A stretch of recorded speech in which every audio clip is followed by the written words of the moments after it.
Eh bien bonjour à toutes et à tous, ravi de vous retrouver pour une nouvelle vidéo, la toute première de l'année 2019, la 239e très exactement, en 3 ans. À ce sujet, je tiens à vous remercier de votre suivi et vous souhaite tous mes meilleurs voeux de bonheur, de santé, de finances, tout ce que vous voulez et plein de nouveaux jeux comme celui-ci, une Earth, donc un jeu de placement 2D avec des cartes. Euh, pour 8 ans et plus, une durée approximative de 30 à 60 minutes pour 2 à 4 joueurs. Donc le petit background est le suivant. Il y a des siècles, vos ancêtres ont bâti de grandes cités à travers le monde. Aujourd'hui, votre tribu de fouilleurs doit explorer des forêts, des déserts, des îles, des cavernes et des montagnes pour mettre à jour des cités perdues. Revendiquez les ruines, construisez des lieux de pouvoir et rendez à votre peuple toute sa gloire passée. Donc vous l'aurez compris, c'est un jeu qui va permettre d'excaver des ruines, de gagner des roches pour construire des merveilles également.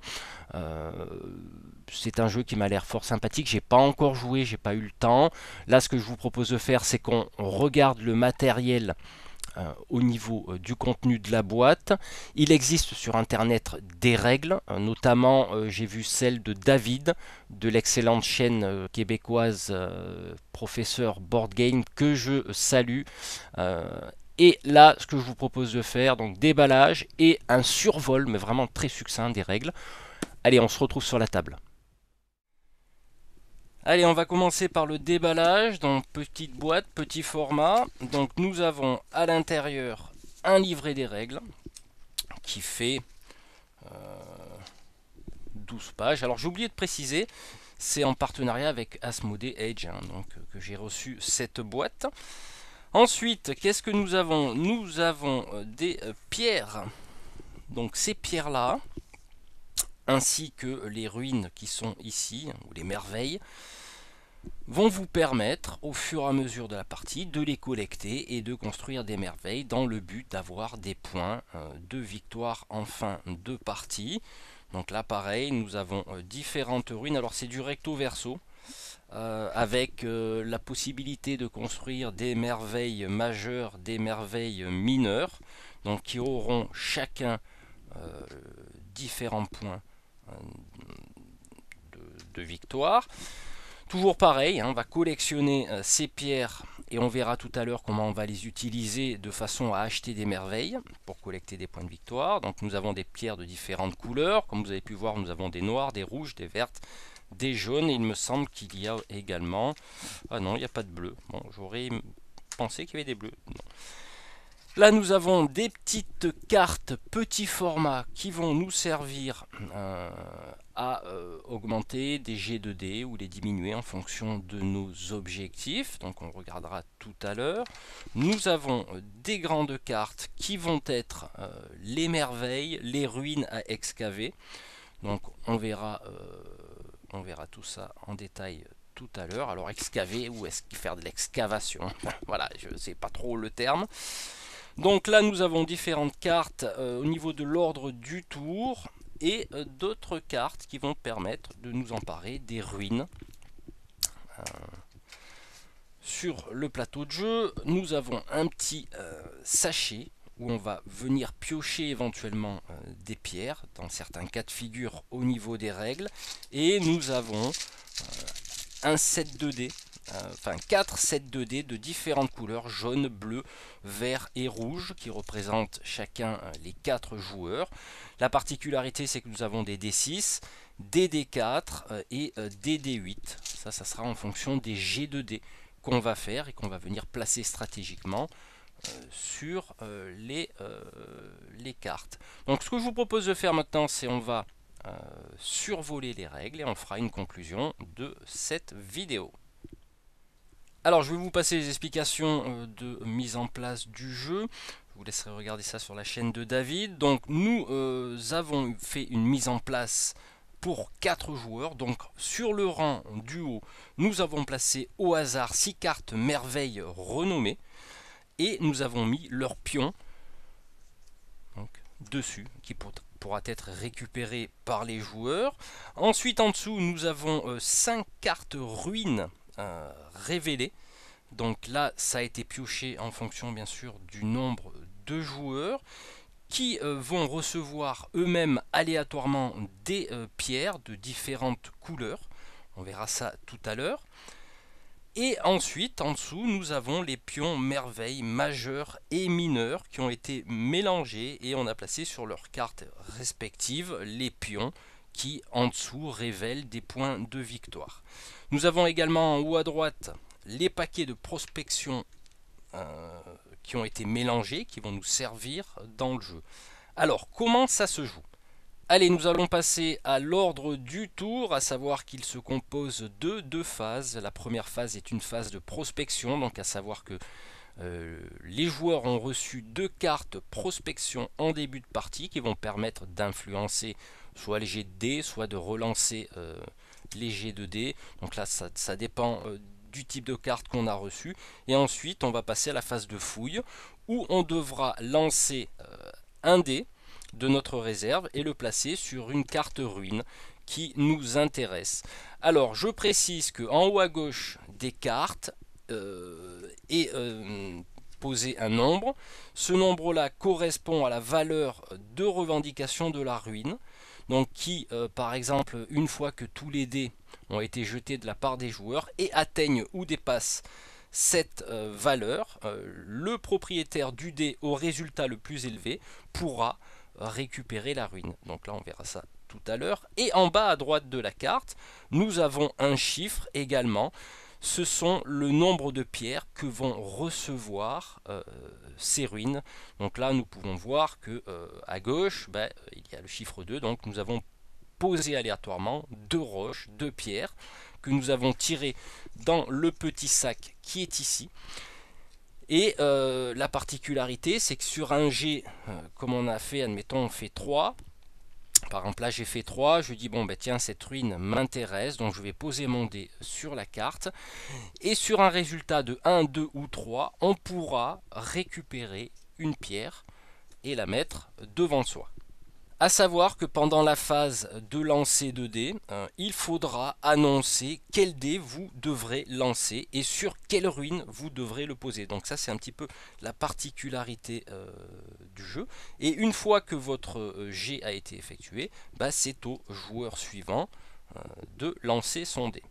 Allez, nous allons voir la résolution de revendication de ruine. Alors, à savoir qu'un chaque fois qu'un dé est lancé, relancé ou qu'une carte est jouée, il faut vérifier chacune des cartes ruines. Donc, si le total de tous les dés est supérieur ou égal à la valeur de revendication de ruine, ce qui est le cas là, car nous avons une revendication de ruine, un total de 9 à atteindre en haut à gauche de la carte, et là nous avons 13, donc le joueur rouge vient de lancer son D8 et a obtenu un 5. Donc les joueurs pourront revendiquer la ruine. Ce qui est le cas là, il y a une égalité, donc le joueur bleu et le joueur rouge ont cette égalité de 5, à savoir que là, le joueur rouge pourra revendiquer la ruine, car son dé est un D8, donc il est supérieur au D6, même s'il obtient le même chiffre. À ce moment-là, donc, le joueur rouge pourra rajouter à sa collection sa ruine. Les joueurs n'ayant pas revendiqué leur ruine vont pouvoir piocher dans le paquet prospection un certain nombre de cartes égales au nombre de dés qu'ils ont posés sur la ruine. En l'occurrence là, le joueur vert, bleu et jaune vont piocher chacun une carte qu'ils vont venir rajouter à leur main. Et à chaque fois que une ruine a été revendiquée, il faut rendre les dés à chaque joueur respectif.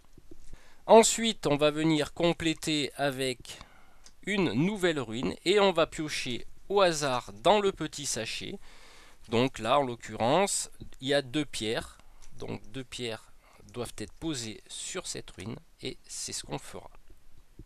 Alors, nous allons voir maintenant comment construire des merveilles. Donc là, le joueur rouge a lancé son dé, a choisi cette merveille.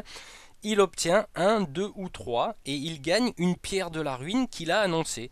Donc, tout au long de la partie, les joueurs vont faire des alvéoles contenant 6 pierres de ce type-là. Donc là, il va pouvoir venir placer sa pierre ici.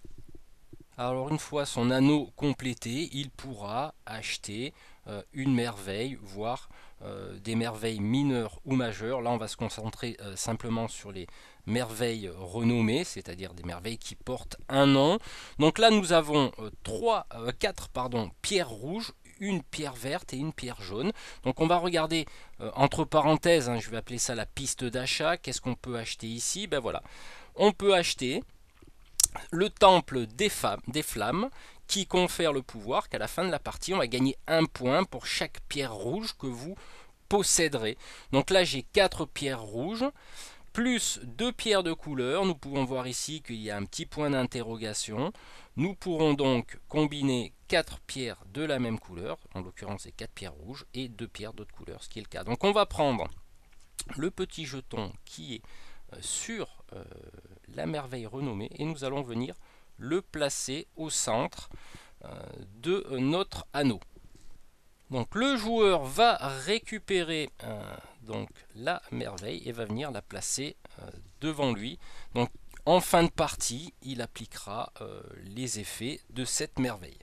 Donc on va voir la fin de l'âge qui va sonner la fin de partie. Alors je ne sais pas si je l'ai précisé tout à l'heure en début de vidéo, mais lors du placement des ruines, hein, donc là on retrouve les ruines, on va tirer au hasard une carte de ce type et le mettre en dessous du paquet. Donc voilà, je ne sais pas si je l'avais précisé. Donc il ne reste plus qu'une carte dans le paquet ruine, c'est celle que nous avons mis en dessous du paquet. Elle va sonner le glas de la fin de la partie, donc on va la retourner et on va voir son effet. Il va donc falloir appliquer son effet, en l'occurrence l'effet de cette carte est un événement qui stipule -1 à tous les dés lancés jusqu'à la fin de la partie.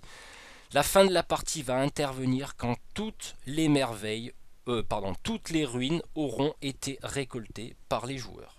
Lorsque la dernière ruine a été revendiquée, on va pouvoir passer au décompte final.